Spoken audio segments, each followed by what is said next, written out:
할렐루야. 우리 옆에 분들하고 인사하겠습니다. 성도님, 내 안에 계신 주님과 성도님 안에 계신 주님은 동일한 한 분이십니다.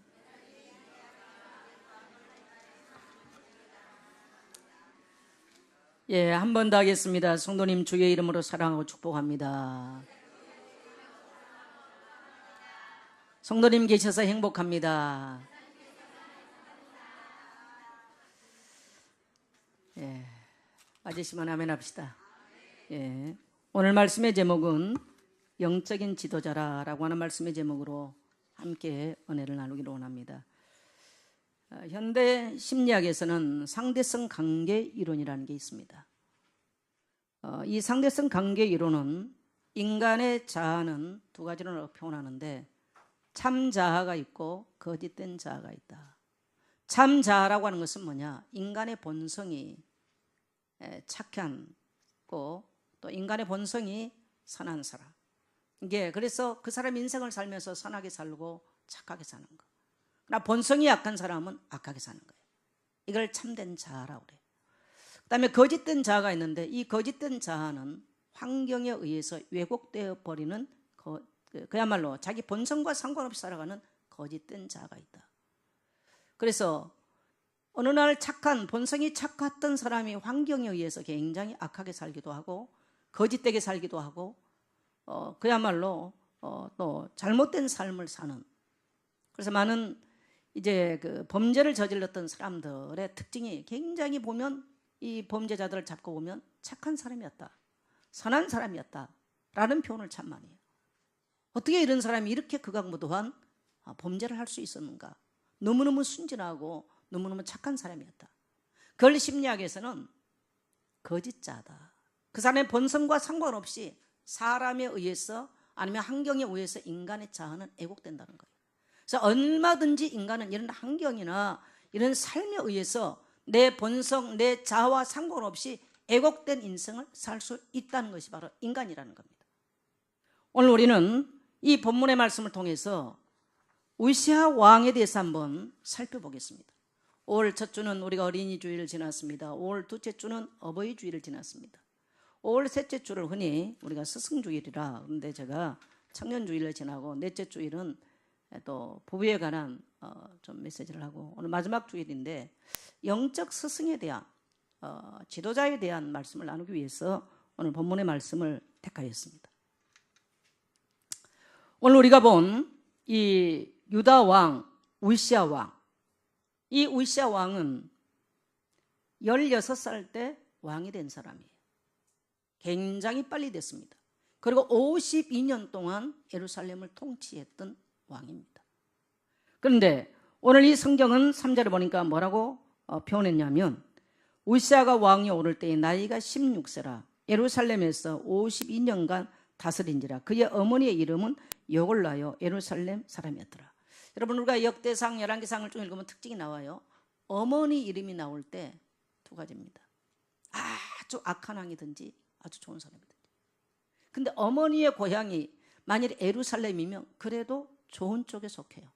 어머니가 예루살렘이 아닌 다른 지방 출신인 왕들은 거의가 악하게 거의가 기록됩니다.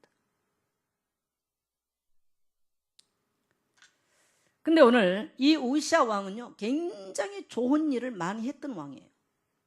자, 그 다음에 4절에 보면 우시아가 그의 아버지 아마샤의 모든 행위대로 여호와 보시기에 정직하게 행하며, 따라서 정직하게 행하며, 바로 이게 우시아 왕이에요. 굉장히 정직했어요.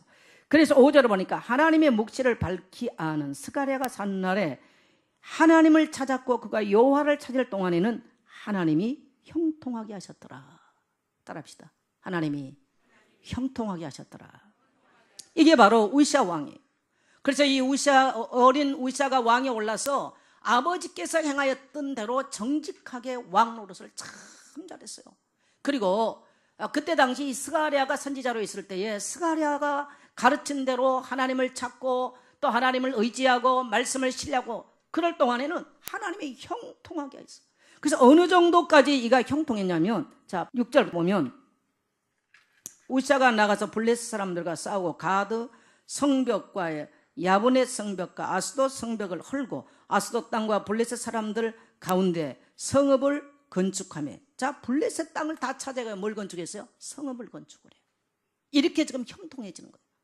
그 다음에 7절에 보니까 하나님이 그를 도우사, 따라서 하나님이 도우사 블레셋 사람들과 구르바알에 거주하는 아라바 사람들과 마온 사람들을 치게 하신지라.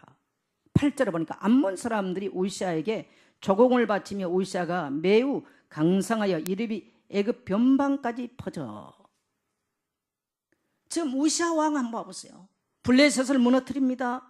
저 애굽 변방까지 가서 쳐서 이 변방까지 지금 우시아의 이름이 퍼져나갔고 굉장히 강성했다는 거예요. 그리고 하나님께서 그를 도우셨다는 거예요. 그리고 우시아가 예루살렘에서 성 모퉁이 문과 골짜기 문과 성 애굽의 망대를 세워 견고하게 만들었습니다. 이토록 한마디로 말하면요, 얼마나 이 우시아 왕이 승승장구하고 그의 이름이, 그의 명성이 온 사방에 퍼져나가는지 몰라요. 대단한 왕입니다. 어린 나이에 즉위를 해서 이토록 강력한 나라를 만들어내고, 자 11절에 보면요, 우시아에게 또 싸우는 군사가 있으니 서기관 여이엘과 병영장 마사야가 직접 조사한 수요대로 왕이 지휘관 하나냐의 지하에 속하여 때를 지어 나가서 싸운지라. 족장의 총수가 2600명이니 모두 큰 용사요. 밑에 보면은 13절에 보면은 13절에 보면 그의 지하의 군대가 30만 7500명이라. 건장하고 싸움에 능하여 왕을 도와 적을 치는 자이며 우시아가 그의 온 군대를 위하여 방패와 창과 투구와 갑옷과 활과 물맷돌을 준비하고. 15절에 보니까 또 예루살렘에서 재주 있는 사람들에게 무기를 고안하게 하여 망대와 성각 위에 두어 화살과 큰 돌을 쏘고 던지게 하였으니 그의 이름이 멀리 퍼짐은 기이한 도우심을 얻어 강성하게 되었더라. 뭘 얻었어요? 귀한 도우심. 오늘 우리 모든 예선교회 성도 여러분, 오늘 여러분이 하나님의 귀한 도우심을 얻게 되시기를 축복합니다. 그래서 굉장히 이 아마샤의 군대는요, 어마어마한 강한 군대가 됐고 그 주변에 누구도 아마샤의 군대를 대적할 만한 그런 군대가 없었어요. 그리고 얼마나 이가 형통했던지요, 주변 나라들이 다 조공을 바치는 어마어마한 하나님의 복을 받았습니다. 오늘 성경은 하나님의 귀한 도우심이 있었다. 인생은 하나님의 귀한 도우심이 있어야 이렇게 강건한 인생의 번영한 삶을 살게 될 줄 믿습니다. 하나님의 도우심이 없고요, 하나님께서 이토록 강건하게 하는 이러한 것들이 없으면 인생은 될 수가 없었어요. 오늘 바로 이러한 아마샤 왕이 있어요. 그래서 곳곳에 그야말로 성읍들을 만들어내고 또 조공을 받기 위해서 창고를 짓고 또 모든 주변의 나라들이 감히 아마샤가 임금으로 할 동안에는 왕으로 했을 때는요, 감히 침공할 엄두도 내지 못했습니다. 오시아 아버지가 아마샤죠. 네, 착각을 했어요. 죄송합니다. 혹시 제가 아마샤 그러면은 우시아로 받아들여요. 이토록 그 놀라운, 정말 무너질 수 없는 어마어마한 왕이었어요. 굉장히 즉위 기간도 길었어요. 일찍 왕의 즉위에서 즉위 기간도 길었습니다. 그야말로 엄청난 형통한 복을 받았어요. 하나님의 귀한 도우심이 그의 삶 가운데 함께 있어요. 그는 늘 하나님을 의지했어요. 하나님을 찾았어요. 하나님의 말씀 앞에 늘 엎드렸어요. 그런데 어느 날 이 우시아에게, 아마샤가 우시아에게 어느 날 문제가 찾아왔습니다. 그가 15절에 보니까 그의 이름이 멀리 퍼져나가고 귀한 도우심을 얻어 강성하게 됐다. 인생은 언제 문제가 오냐? 명성을 얻고 귀한 도우심이, 세상이 이해할 수 없는 형통한 도우심이 있고 뭔가 강성해졌다고 생각할 때 인생의 문제는 그때 찾아오는 거예요. 자 16절에 보니까 이렇게 말씀합니다. 우리 16절 같이 읽겠습니다. 시작. 그가 강성하여짐에 그의 마음이 교만하여 악을 행하여 그의 하나님 여호와께 범죄하되 곧 여호와의 성전에 들어가서 향단의 분향을 하려 하는지라. 17절 제사장 아사야가 여호와의 용맹한 제사장 80명을 데리고 그 뒤를 따라 들어가서 우시아 왕 곁에 서서 그에게 이르되 우시아여 여호와께 분향하는 일은 왕이 할 바가 아니요 오직 분향하기 위하여 구별함을 받는 아론의 자손 제사장들이 할 바니 성소에서 나가소서. 왕이 범죄하였으니 하나님이 여호와께서 영광을 받지 못하리이다.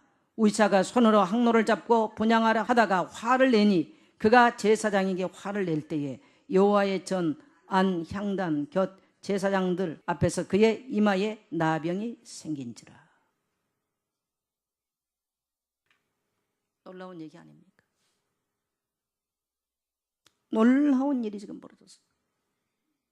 인생이 어느 날 승승장구했어요. 기이한 하나님의 도우심이 있었어요. 하는 것마다 잘 됐어요. 그의 온 이름이, 그의 명성이 세상에 아주 세상을 퍼져나갔어요. 그런데 성경을 오늘 보니까 이때에 16절에 그가 강성하여짐에 그의 마음이 교만하여 악을 행하여 그의 하나님 여호와께 범죄하되 그 여호와의 성전에 들어가서 뭘 했어요? 분향하려 하는지라. 아니 왕이 분향한 게 뭐가 이렇게 하나님 보시기에 악이 됐을까요? 여러분 왜 악이 됐을까요? 분향은 누구만 합니까? 제사장도 누구의 우손?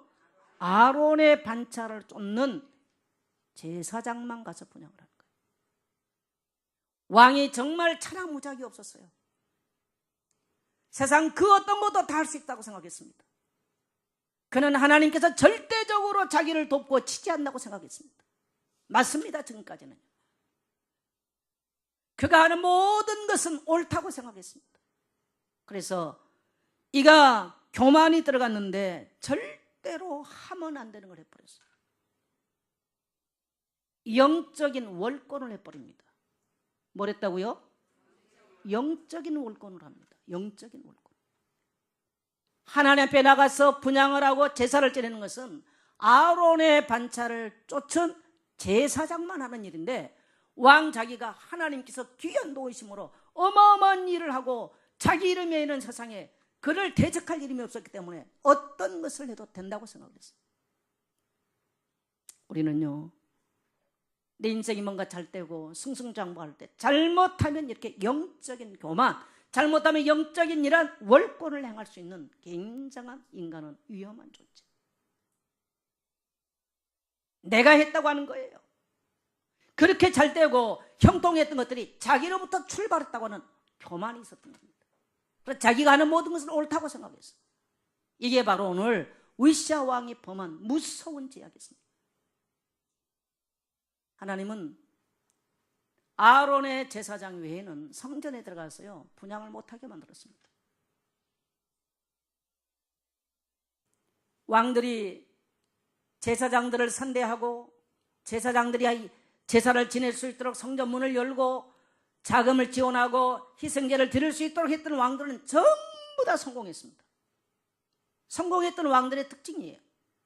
그런데 어느 날 제사장들을 핍박하고 제사장들이 하는 일을 가로막고 오늘 우시아 왕은 초반전을 아주 잘했어요. 아주 잘했습니다. 그럼에도 불구하고 어느 날 너무너무 잘 되니까 이가 교만하여 그야말로 제사장이 하는 것까지 터치하기 시작했습니다.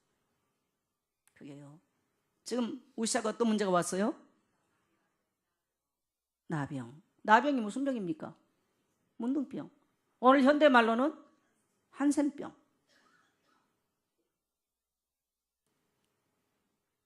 하나님은요 교만한 자와 싸워요. 하나님 앞에 내가 겸손하게 하나님 나는 죽은 자입니다 하고 엎드린 사람은 절대로 안 건드립니다. 어느 날 내 힘으로 돈 벌 수 있어요. 내 힘으로 성공할 수 있어요. 내가 할 때는요 하나님은 반드시 그 사람과 싸워요. 가장 우리가 무서운 게 뭡니까? 교만입니다. 그래서 잠언서는 교만은 넘어짐의 앞장이요 패망의 선봉이라. 그래서 인간은요 이런 상대성 관계이론, 그야말로 인간에는 이런 거짓 자아가 있어요. 네. 이런 환경에서 얼마든지 인간은 영적으로도 그렇습니다. 우리가 항상 영적으로 승승장구하지 않아요. 저는 60년 동안 예수를 믿는 사람입니다. 내 젊은 날 내 신앙과 지금의 내 신앙은 달라요. 얼마든지 인간은 변질될 수 있고 인간은 바뀔 수 있다는 거예요. 근데 우리는 이렇게 말해요. 나는 끄떡없어요. 나는 잘하고 있어요. 나는 지금 열심히 기도하고 있어요. 조심하셔야 됩니다. 하나님 앞에서는 형통하지 못한다 할지라도 하나님 앞에 쓰는 것이 복이요. 만일에 인간적으로 형통하고 뭔가 잘 나가는데 하나님 앞에 교만하고 하나님과 멀어졌다면 그건 저주입니다. 우리가 말하면 자꾸 영적인 문제가 뭐겠어요, 여러분? 영적인 문제가 뭐예요? 영적인 문제는 하나님의 말씀을 떠난 게 영적인 문제입니다. 왜 성도들에게 매일 성경을 읽으라고 말합니까? 영적인 문제에 걸려들까 봐 매일 읽으라는 거예요. 이해가 되시면 아멘 하세요. 예.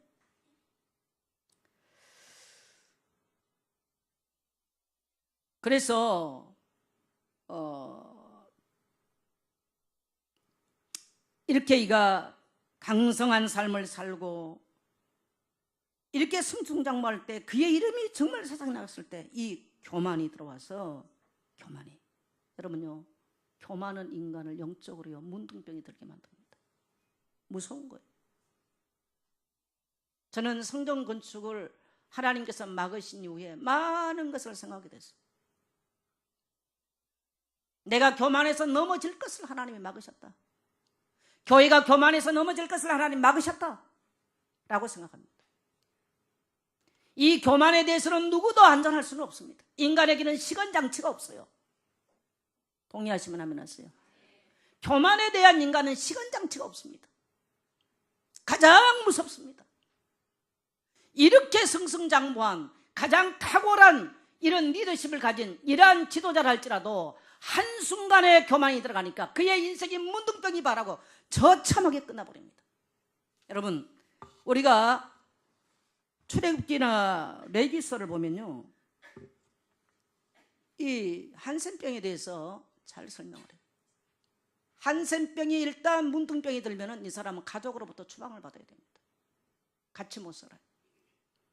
길거리에서 나병 환자를 만났다면요, 부정하다 소리를 치고 도망가야 돼요. 사회로부터 격려를 받아야 됩니다. 공동체로부터 추방을 받습니다. 더 무서운 것은 나병 환자가는 하나님께 예배하러 갈 수가 없어요. 그래서 나병 환자는 그 시대는 저주의 대명사입니다. 오늘날은 여러분 우리가 이걸 신약에서는 그렇게 해석하면 안 됩니다. 신약은 그렇게 해석하면 안 되고요. 구약에서는 율법화에서는 저주받은 영혼을 설명할 때 문둥병으로 설명합니다. 그래서 사람들이 길가에서 만나면 부정하다 소리를 치고 도망을 가야 됩니다. 부모 자식도 남편도 사랑하는 사람들도 버려야만 되는 것입니다. 공동체로부터 추방을 당합니다. 더 무서운 것은 하나님께 예배하러 갈 수 없고 하나님과 관계가 단절된 게 바로 나병 환자들입니다. 그래서 예수님께서도 오셨을 때에 누구를 찾아가요? 문둥병자 찾아가요. 나병 환자 찾아갔어요.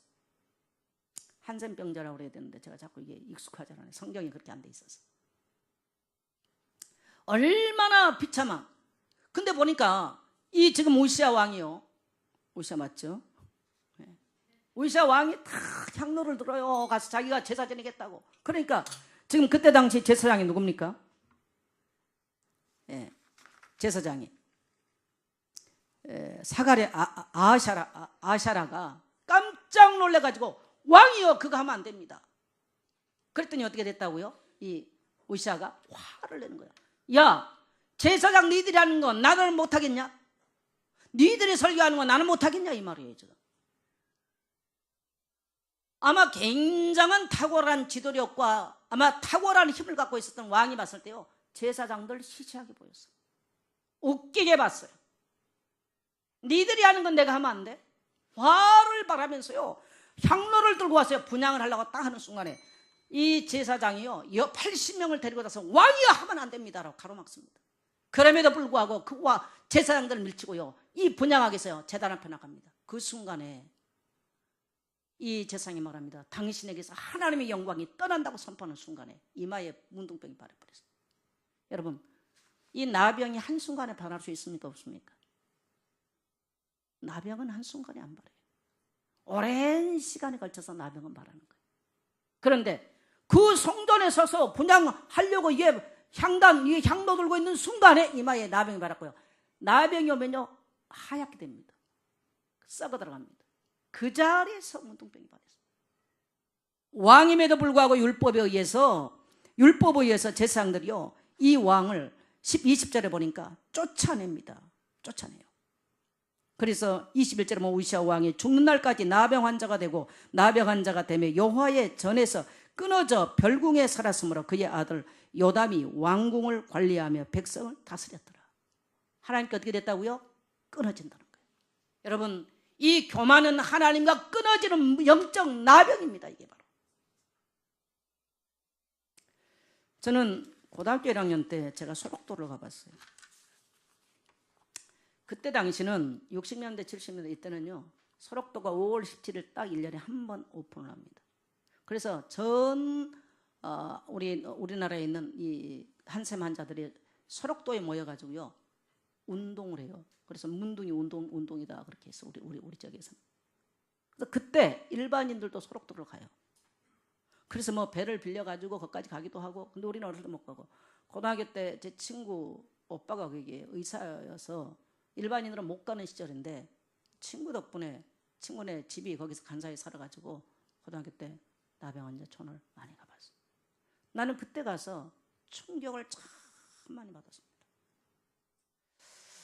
지금도 서글프게 봄이 되면 기억하는 시간이 있어요. 자, 소록도 나병 환자 그러면 우리는 잊지 못할 사람 시인 하나은희를 생각하죠. 보리필이 불며 봄언덕 고향 그리워 필릴리. 보리필이 불며 꽃청산 어릴 때 그리워 필릴리. 보리필이 불며 이날의 거리 인간사 그리워 필릴리. 보리필이 불며 방랑의 기사나 눈물의 언덕을 필릴리. 여러분 이건요 보세요. 보리필 불며 봄언덕 이 하나운의 고향이 어디냐면 함경도입니다. 함경도가 고향이에요. 굉장히 잘 살았던 집 장남입니다. 그런데 17살에 경성의료원, 오늘날로 말하면 서울대병원이에요. 서울대병원에서 나병 환자 진단을 받습니다. 그래가지고 치료를 하다 보니까 치료가 잘 돼가지고 어떻게 되느냐, 일본에 가서 유학을 했어요. 그리고 돌아와서 북경대학교에서 농과를 졸업하고 함경도에 아주 고급 공무원으로 돌아왔어요. 근데 1945년에 보니까 다시 나병이 재발돼가지고 소록도로 가게 됩니다. 소록도는 일단 들어가면요 사람이 외부에 들어갈 수도 없고 나올 수도 없어요. 이게 사실은 유전도 안 되는데 유전된다고 또 생각합니다. 그래서 소록도에서는 자녀를 낳으면 미가마라 그래가지고 자녀가 낳아도 출생을 해도 분리를 시킵니다.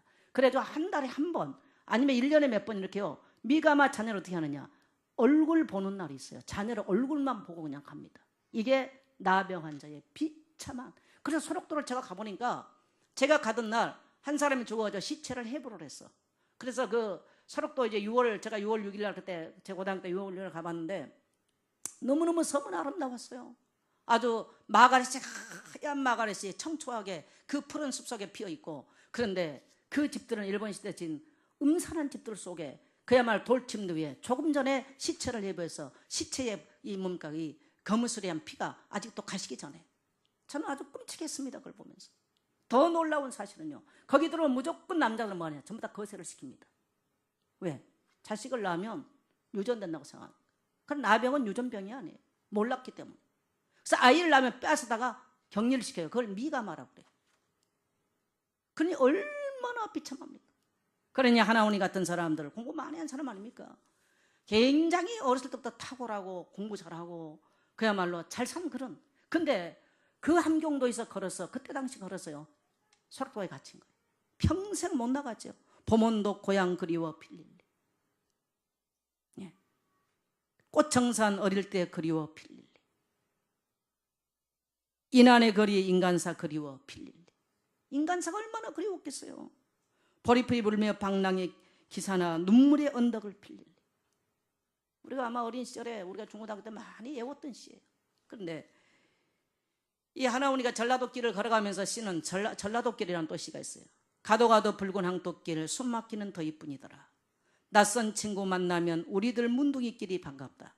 천안 삼가를 지나도 수세미 같은 해는 사산에 남는데 가도 가도 붉은 항토길 숨막히는 더위 속으로 절름거리며 가는 길 신을 벗으며 버드나무 밑에서 집가다비를 벗으면 발가락이 또 한 개 없다. 앞으로 남는 2개의 발가락이 잘릴 때까지 가도 가도 천리길, 남도 천리길. 그래서 아마 저는 전라도길이 항토길이라는 거 이 한화문의 시를 통해서 알았어요. 함경도에서 전라도까지 걸어가면서 그 격리된 사회를 향해서 가고 있었던 한화문이 한번 생각해 보세요.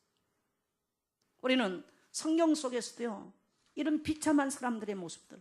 그래서 나병 환자들은 오직 자기들끼리나 반가워. 그 외롭고 그 절망적이고 그 죽음의 길을 향해서 가는 나병 환자들끼리, 오늘 한화문의 시처럼 그들끼리나 반갑지 누구도 나병 환자를 반기는 사람이 없어요. 얼마나 비참한 겁니까? 오늘 이 우시아 왕이 바로 하나님 앞에 이런 교만을 통해서 나도 제사를 지낼 수 있다. 내가 하면 틀리냐? 제사장 너희만 할 수 있냐? 이런 잘못된 영적 교만이 들어가면서 비참한 결과를 가져옵니다. 그래서 왕이 별궁에 갇혀서 평생 죽는 날까지 나병으로 살다 끝나버려요. 그러면 왜 오늘 이 우시아 왕이 교만이 들어갔을까요? 승승장구에서 왜 교만이 들어갑니까? 왜 교만이 들어갔어요? 여러분, 우리가 가장 경계해야 될 게 교만입니다. 가장 무서운 문둥병이 바로 교만이에요. 오늘 이 아마샤 왕은요, 아무리 탁월한 능력이 있다 할지라도요, 건드리면 안 될 부분이 있고 교회에서 월권을 하면 안 되는 부분이 있어요. 그러면 이 아마샤 왕이 왜 그렇게 됐을까요? 자, 5절 가겠습니다. 자, 5절 갑니다. 5절 말씀 같이 가겠습니다. 하나님의 묵시를 밝히 아는 스가랴가 사는 날에 하나님을 찾았고, 네, 누가 있을 동안에 하나님 찾았어요? 스가랴가 누구예요 지금? 스가랴 선지자가 있는 날 동안 이 우시아 왕이 하나님을 찾았고요. 그러면 이 스가랴 선지자가 죽고 난 이유는 어땠다는 말입니까? 안 찾았다는 얘기죠. 지 생각 들어갔다는 얘기예요. 자기 계획 들어갔다는 얘기예요. 자기 생각대로 행하였다는 얘기입니다, 이게.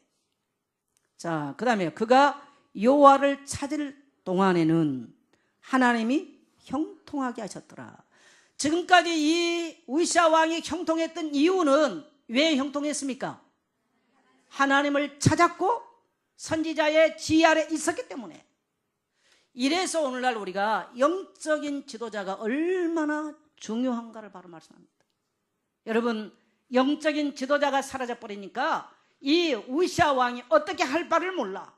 지 맘대로 했어요. 지 주관대로 한 거예요. 이게 문둥병이 발해서 비참한 인생을 끝나고 마는 그런 삶을 사는 것입니다. 오늘날의 사람들은 오늘날 이 시대의 트렌드가 뭐냐면요, 뭔가 지도자를 거부해요. 이 시대의 트렌드예요. 이게 굉장히 그런데 문제는 영적인 지도자까지 거부해버려. 오늘날의 아이들이 학교 와서요, 옛날에는 솔직하게 선생님들이 죽더라도 패도 뭐 누가 그것 가지고 말합니까? 네. 팬 게 옳다는 얘기 아니에요. 그래서 옛날에는 군사부 일체라 왕과 스승은, 부모는 일체로 봤어. 그래서 스승의 그림자도 안 만났어. 요즘 아이들은요, 학교 가서 보니까 여러분 동영상 봤잖아요. 아이가 선생님 머리도 다 까져버린 선생님 머리를 아이가 팼는데 선생님 가만히 있어. 여러분, 혹시 여러분 자녀는 그런 자녀 없어요? 그러니 이 세상에 권위가 없는데 우리 다음 세대가 어떻게 온전한 삶을 살겠습니까? 집에 와서 아이가 오늘 선생님 나를 때렸어요 그러면은 그 선생 그거 갖다 고발해야 되겠다, 동영상 찍어서 뭐 고발했다. 부모가 하는 말이 그거요. 그러니까 아이가 그거 들었어요. 그래, 우리 선생님 고발해 버리면 돼. 이래서 아이들도 선생님 고발해. 선생님들은 아무 힘이 없어, 학교에 가도.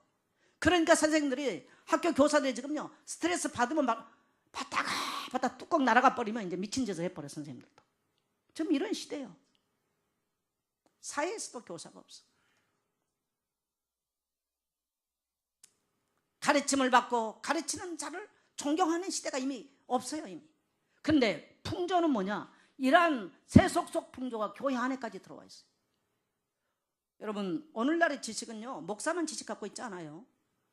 여러분 휴대폰 치면요, 뭐 심리학, 상담학 치면 짱 나버려. 이건 목사만 하는 게 아니야. 성경 지식 쫙 다 나옵니다. 그래서 오늘날의 지식은 목사만 갖고 있는 게 아니에요. 어디 보면요, 어릴 때 뭐 웅변도 하고 성경 좀만 설교시키면 저보다 훨씬 잘할 분도 있을 겁니다. 또 리더십도, 탁월한 리더십을 저보다 훨씬 갖고 있는 사람도 있을 수 있어요. 그럼 목사 하는 거 보면 웃기는 거예요. 아이고, 뭐 지만 하면 되나. 그래서 점점점 교회의 영적 권위가 무너져가는 시대. 점점점 교회가 교회는 여러분, 세상에 가장 중요한 것은요, 영적 기관이에요. 영적 기관. 교회는 영적인 것을 말하는 데거든요. 근데 영적인 권위가 무너져 버리고 영적인 리더십이 끝나버리면요, 그 시대는 끝나버린 겁니다. 이 오늘 아마샤 왕에게, 자꾸 아마샤라고 그러네, 우시야 왕에게 그가 승승장구해서 그렇게 잘 됐기 때문에 무너진 게 아니고, 무너진 원인은 이에게 영적 스승이 세상을 떠나면서 무너졌다는 사실. 할렐루야, 할렐루야. 이 우시야 왕이 교만할 때, 말씀을 듣지 않을 때, 이 스가랴 선지자는 가서 말했을 겁니다. 왕이여, 하나님의 말씀을 읽고 말씀대로 사십시오. 가르쳤을 거예요. 그래서 이 우시야 왕이 잘못될 수 있는 길을 못 갔어요. 늘 잔소리하거든요, 스가랴 선지자가. 왕이여, 그렇게 살면 안 됩니다. 왕이여, 겸손해야 됩니다.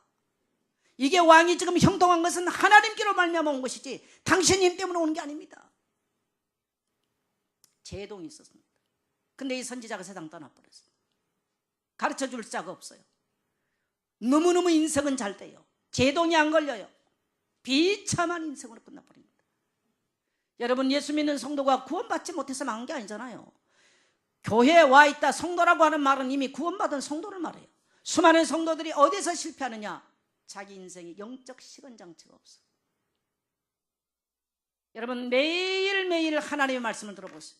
오늘 우리가 데살로니가전서 5장을 읽으니까 사도 바울이요, 주의 강림할 날이 속히 이른다. 오늘 우리 데살로니가서 5장 읽을 때 말씀하잖아요. 하늘 청과 천사장이 나팔을 불면서, 나팔 불 때 호련히 우리가 구름 속으로 들려갈 것이다. 그래서 우리는 이 땅의 끝들을 바라보지 아니하고 그날을 기다리며 사는 것이 바로 성도의 삶이다. 할렐루야. 우리는 그래서 두 가지 면에서 하나님의 말씀을 매일 대하면서 우리 인생에 영적 시건장치가 있어야 됩니다. 교회에 와 있다고 성도 아니에요. 우시아보다 비참하게 망해버린 그리스도인들이 많아요. 우리 고향교회, 우리 동네 말고요, 우리 정금자 권사님이 유치원을 했던 그 교회에, 뭐 우리 고향 쪽이니까 잘 알아요. 그러나 우리는 합동측이고 그건 통합측이니까 뭐 교회는 많이 했지만 친구들이 있었던 건 잘 알죠. 그 교회 장로님 얘기하잖아요. 너무너무 가난했던 장로님, 이 목사님이 전도해가지고 열심히 니약 갈고 일했던 사람, 뭐 다음에 이제 뭐 오토바이 사게 만들고, 오토바이 사가지고 장사하다가 그 다음에는 이 니아카 사게 만들고, 니아카 샀다가 다음에는 트럭 사서 일하게 만들고. 그런데 어느 날 이제 좀 사업 일을 했어요. 이 장로님 뭐 창고 장사해가 돈을 많이 벌었어. 어느 날부터 다 목이 힘들어. 장로 딱, 장로 생활 돈 좀 하고 이제 열심히 새벽기도 하고 하니까 이 장로님 딱 목에 힘이 들어갔어. 목사님 말하면 되더라. 툭하면 자기를 장로 임직을 시켰던 목사에게 대들고 목사님을 내쫓았어. 큰아들이 정신병 귀신이 들어갔어. 그 교회가 이게 길어요. 이게 돌로 된 교회 긴데요. 이 큰아들이 뒤에서 목사님 설교를 하는데 성경책을 집어 던졌는데 순식간에, 그러니까 이게 귀신의 힘이에요. 이게 순식간에 목사님 덮친 거예요. 그래서 성가대 옆에 있는 우리 정금자 권사 그 사람들이 이제 성가대에 있었나 보죠. 성가대에 있었던 분 던져놓고 목사님을, 설교하는 목사님 덮치러 나왔어요. 그 장로 아들이. 성가대원들이 없으면 목사님 설교하다가 이제 그 미친 사람한테 두들겨 맞을 판이죠. 그래서 성도들이 끌고 나가는데 장로님이 어느 날 운전을 했어요. 자기 트럭에서 이 다리 한쪽이 잘라져 나가 버렸어요. 사람들은 교회가 영적 기관이라는 걸 몰라요. 목사는 여러분보다 공부를 못할 수도 있고요. 또 목사는요, 주의 종들은요, 지식이 여러분 못할 수 있어요. 그러나 하나님께서 세워서 뭘 설명하기만 해야 따라합시다. 하나님의 말씀. 그래서 성도는 두 가지 시간 장치가 분명해야 돼요. 첫째는 영적 지도자의 통찰이 있으면요, 빗나갈 수가 없습니다. 때로는 싫을 겁니다. 잔소리가 될 수도 있어요. 또 하나는요, 매일 하나님 말씀 앞에 가지 못하면요, 자기 계획, 자기 뜻, 자기 체질, 자기 각인, 자기 뿌리가 나왔어요. 자기대로 살다 끝나버려요.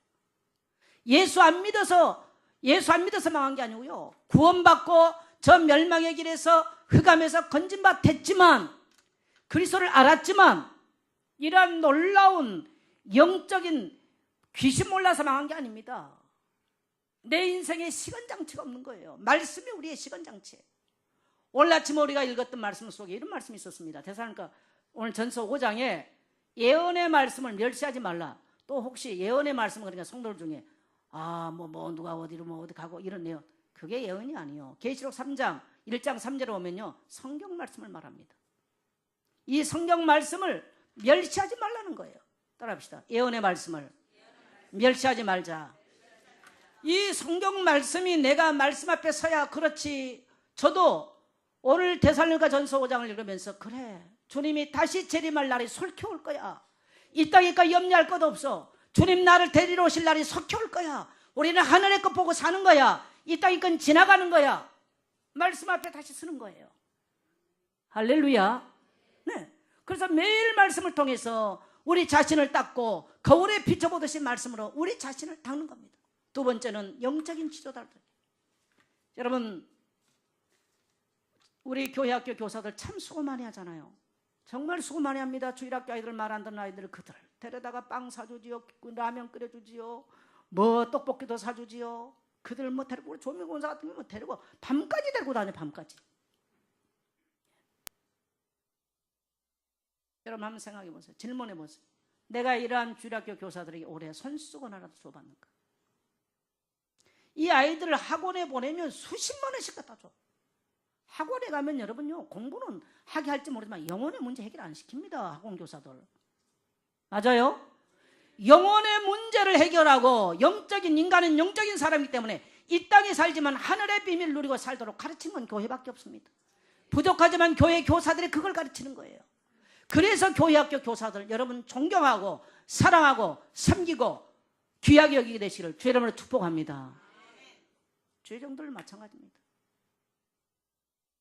주의 종들 마찬가지. 주의 종들은 이 땅에 살면서 우리가 이번 주에 읽었던 말씀 속에 보면은 주의 종들은 이 땅에 살면서요, 기업이 없어요. 구약의 제사장들은 누가 기업입니까? 여호와가 기업이에요. 신약의 주의 종들은 성도가 기업이에요. 성도가 자랑이고 성도가 기쁘고, 성도가 잘 되면 목사는 너무 기뻐. 목사가 성도가 잘 됐네 시기 질투가 났다, 이건 가짜 주의 종입니다. 주의 종을 분별하는 방법이, 저 사람보다 내 새끼가 잘 돼야 되고, 저 사람보다 내가 내 남편이 돈 잘 벌어야 되고, 저 사람보다 우리 아내가 더 잘, 이런 마음이 들어가는 가짜 주의 종이에요. 주의 종은요, 성도가 잘 됐다, 너무너무 기뻐. 할렐루야. 주의 종은 성도가 형통하다, 취직해서 성공했다, 기쁜 거예요. 왜요? 성도가 기업이기 때문에 그래요. 하나님께서 그렇게 만들어 놨어요. 성도들이 뭐가 안 되고 인생이 막혔다, 괴로워. 주의 종도. 그리고 주의 종의 기도는요, 성도예요. 가족도 아니에요. 오직 성도예요. 성도가 자랑이고 기쁨이고, 또 뭐예요? 면류관이고 소망이라고 그랬습니다.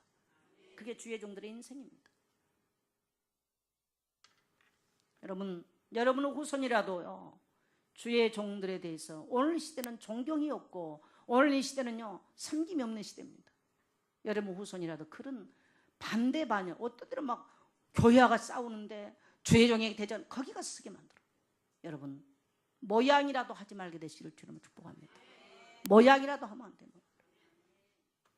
모양이라도. 2주 전에 우리 김현숙 권사님 전화 왔어요. 목사님, 스승의 날도 되고 어버이날도 그런데 식사 한번 같이 하시죠. 내가 웃으면서, 권사님이나 나나 이 교회에서 20년 넘게 지나고 같이 똑같은 나이에 늙어가는데 내가 스승이나 밥 얻어 먹겠습니까? 그랬더니, 그래도 목사님 그래도 우리가 밥 한 끼 대접하겠습니다. 전 웬만하면 밖에서 식사 잘 안 하거든요. 근데 가만 제가 듣고 보니까 제가 성도들하고 식사를 잘 안 하니까 관계를 잘 못해. 그래서 올해는 제가 병이 나서 약을 먹더라도 제가 밥을 얻어 먹으려고요. 그래서 제가 요즘 약 먹고 있어요. 자꾸 이것저것 주워 먹어가지고 좀 탈이 와가지고. 그래서 제가 오케이 했어요. 그래서 우리 강정희 권사, 우리 김현숙 권사님, 김정희 권사님 세 분이 밥 사주겠다고, 스승의 날 지나갔다고. 그래서 제가 양평에 모시고 가려고 그래요. 저분들 날로는 양평에 갈 일이 없으니까. 감사한 일이죠. 밥을 먹어서 좋은 게 아니고요. 밥을 먹어서 좋은 게 아니고요. 여러분, 주의 종들에게 영적인 지도자를 귀하게 여기십시오.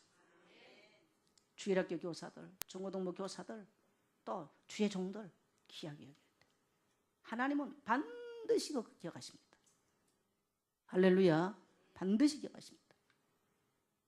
오늘 이 우시아 왕이 그렇게 잘 나가다가 제사장에게 대들고 그 직무 딱 오버했는데요. 그의 인생이 끝나버렸다는 사실. 결론 맺습니다. 우리는 교만의 유혹을 너무 많이 받습니다. 그리고 가끔은 인간적인 판단과 인간적인 기준으로 판단하고 비판합니다. 그런 반열에 서지 마십시오. 교회는 하나님의 교회요, 영적인 기관입니다. 조금 목사가 모자라면 모자란 걸 여러분이 채워주면 돼요. 또 목사가 모자라면 그 부분을 여러분이 잘 할 수 있도록 도와주면 돼요. 그래서 주의 종이 교회를 이끌어갈 때 서포트를 하고 일할 수 있도록 격려를 하고 지원할 수 있는 이러한 성도 되시기를 주 이름으로 축복합니다. 모양이라도 하나님의 교회와 하나님의 영적인 지도자일 거예요. 대치하는 것 말이라도 하지 마세요. 오늘 그러한 여러분 되시기를 주 이름으로 축복합니다. 한국 교회가 위기가 온 것은 왜 그래요? 영적 지도자들의 권위가 땅에 떨어져 버렸어요. 물론 잘못도 많아요. 교회들이 분열을 해요. 교회 생태계 자체가 파괴돼 버렸어요. 교회는 분열하고 비판하는 사람이 많으면요, 교회 생태계가 무너져 버려요. 가정도 자꾸 부부가 싸우고 못된 것만 말하면 가정의 생태계가 무너져서 후손도 망해버려요. 여러분, 사단은 살아서 밖에만 있는 것이 아니고요, 교회 안에 동일하게 역사합니다. 하나님의 말씀으로 시건장치가 없는 한 어느 날 교만을 부추겨서 어느 날 인간력에 부추겨서 인간을 무너뜨리게 한다는 사실을 오늘 여러분이 깨닫고 이 시대에 그리스도와 함께 세상 마치는 그날까지 승리할 수 있는 여러분 되시기를 축복합니다. 주의 종에게는 두기와 같은 사람, 주의 종의 사정을 말하고 성도를 이루할 수 있는 두기와 같은 사람이 필요해요. 오늘 여러분 골로새 교회를 세웠던 두기와 같은 사람, 오늘 그러한 성도 되시기를 주의 이름으로 축복합니다.